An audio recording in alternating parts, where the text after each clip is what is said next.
नमस्ते प्यारे विद्यार्थियों, कैसे हैं आप लोग। आशा है कि आप लोग अच्छे और प्रसन्नचित्त होंगे। संस्कृत की कक्षा में आप सभी का स्वागत है। बच्चों, आज हम रघुवंश महाकाव्यम द्वितीय सर्ग महाकवि कालिदास एक संक्षिप्त परिचय पर चर्चा करेंगे। जन्म, अंतः साक्ष्य एवं वही साक्ष्य के आधार पर महाकवि कालिदास के जन्म के विषय में कोई भी प्रामाणिक जानकारी उपलब्ध नहीं है। उन्होंने अपने ग्रंथों में अपने जीवन विषयक कोई जानकारी साझा नहीं की है। किंवदंतियों के आधार पर विद्वानों ने महाकवि कालिदास का जन्म ईसा पूर्व प्रथम शताब्दी माना है। जन्मस्थान, महाकवि कालिदास के जन्मस्थान के विषय में भी विद्वानों में पर्याप्त मतभेद है।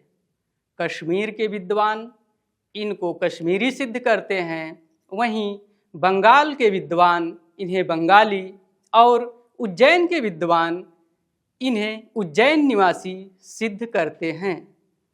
कालिदास ने अपनी रचना मेघदूतम में उज्जैनी, जिसको वर्तमान में उज्जैन के नाम से जाना जाता है, के प्रति विशेष आग्रह और आदर भाव व्यक्त किया है। इससे ज्ञात होता है कि वह उज्जैनी के निवासी थे या अधिक समय तक उज्जैनी में रहे।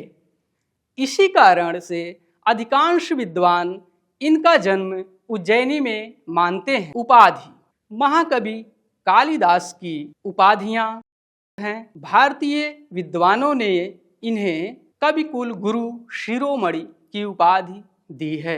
विदेशी विद्वानों ने इन्हें विश्व कवि की उपाधि दी है। इसके अतिरिक्त भी इनको विद्वानों ने दीपशिखा, रघुकार, उपमा सम्राट, कविता कामनी विलास की उपाधि भी दी है। आश्रयदाता राजा, विद्वानों का मानना है कि कालिदास उज्जैनी के राजा विक्रमादित्य के नवरत्नों में से एक थे।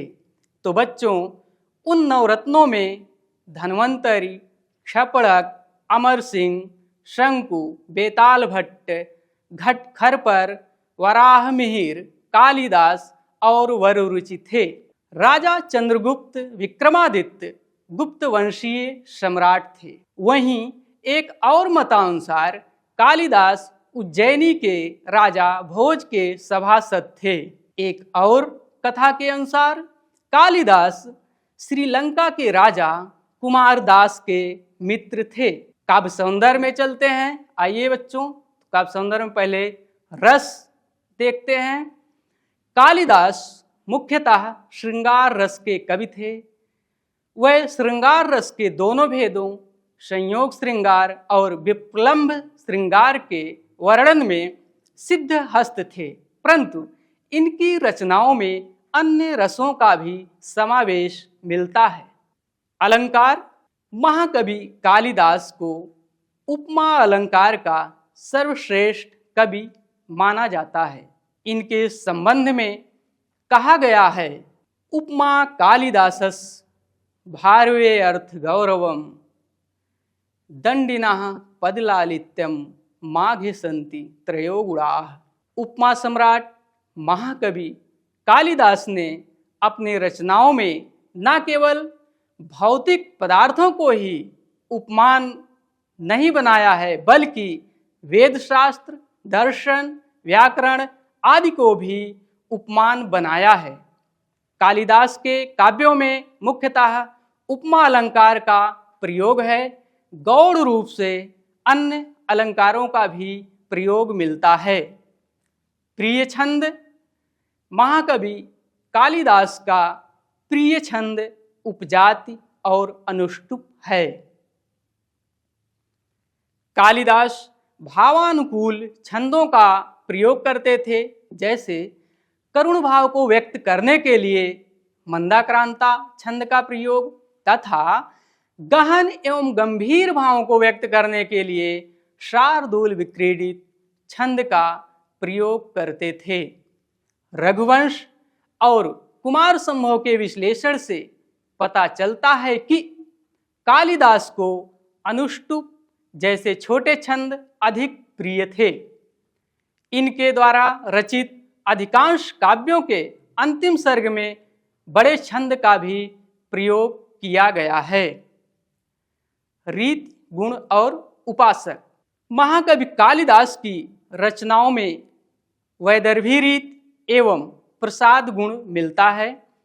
रचित ग्रंथों में शिव का अधिक उल्लेख होने के कारण इनको शिव का उपासक माना जाता है। कालिदास की रचनाएं। महाकवि कालिदास की 7 प्रसिद्ध रचनाएं इस प्रकार हैं। रचनाएं और काव्य रूप। ऋतुसंहारम गीत काव्य, कुमार संभवम महाकाव्य, मालविकाग्निमित्रम नाटक, विक्रमोर्वशीयम नाटक, मेघदूतम गीत काव्य, रघुवंशम महाकाव्य, अभिज्ञान शाकुंतलम नाटक। अब बच्चों इन रचनाओं पर विस्तृत चर्चा करते हैं। मालविकाग्निमित्रम, यह ग्रंथ महाकवि कालिदास द्वारा रचित 5 अंकों का श्रृंगार रस प्रधान प्रथम नाटक है। इस नाटक को कालिदास का अंकुरित नाटक माना जाता है। इसमें विदिशा के राजा अग्निमित्र तथा माल देश की राजकुमारी मालविका के प्रेम और उनके विवाह का वर्णन है। विक्रमोर्वशीयम, यह भी 5 अंकों का नाटक है। इसमें राजा पुरूरवा और उर्वशी के प्रेम और उनके विवाह की कथा वर्णित है। अभिज्ञान शाकुंतलम, यह कालिदास का 7 अंकों का विश्वविख्यात नाटक है। इसमें राजा दुष्यंत और शकुंतला के गांधर्व विवाह की कथा का वर्णन है। यह कालिदास की अंतिम कृति मानी जाती है। कुमार संभवम, महाकवि कालिदास का प्रथम महाकाव्य है जो कि 17 सर्गों में निबद्ध है, जिसमें शिव पार्वती के विवाह, कुमार स्वामी कार्तिकेय का जन्म तथा कुमार द्वारा तारकासुर के वध की कथा का वर्णन है।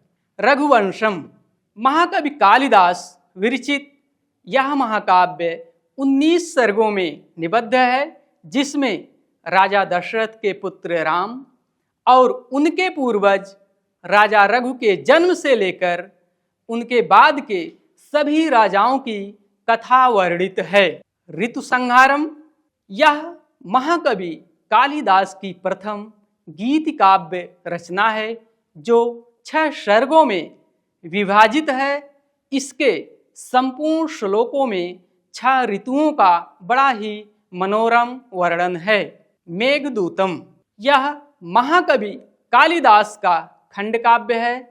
इसमें एक वियोगी यक्ष का अपनी विरहिणी यक्षिणी के पास बादल द्वारा संदेश भेजने का सुंदर वर्णन है। अब बच्चों आपके लिए गृह कार्य, आप लोग महाकवि कालिदास का जीवन परिचय लिखें। विद्यार्थियों, महाकवि कालिदास के संक्षिप्त परिचय को धैर्यपूर्वक और एकाग्रचित होकर सुनने के लिए आप सभी को बहुत बहुत धन्यवाद।